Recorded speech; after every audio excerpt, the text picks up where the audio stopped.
बोलून दाखवलं. राजकीय चर्चा ही पण आहे की विलिनीकरण होत नाही, त्यामुळे रोहित पवार अशा पद्धतीने प्रेशर टॅक्टिक्स करतायत अशी एक धक्की आवाज. सगळ्यात पहिल्यांदा मी म्हणलो होतो विलिनीकरण आता काही फायदा नाही, आम्हाला करायचा पण नाही, कारण का दादाची भावनिक इच्छा होती की पवार साहेबांचं वय बघता पवार साहेबांबरोबर एकत्रित येणं ही त्यांची भावनिक इच्छा होती. 18व्या वर्षी अजितदादांचे वडील हे वारले.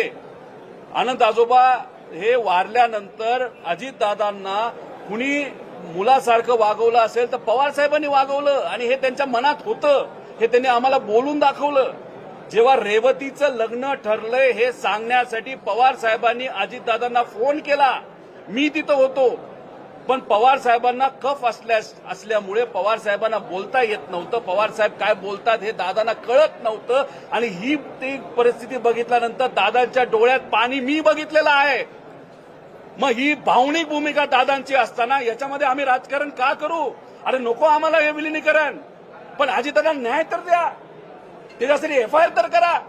साधी एफआयआर होत नसेल तर अजितदादा न्याय कसा मिळणार असं आमचं मत आणि लोकांचं मत आहे. नाही, अनेक बारामतीकरांचा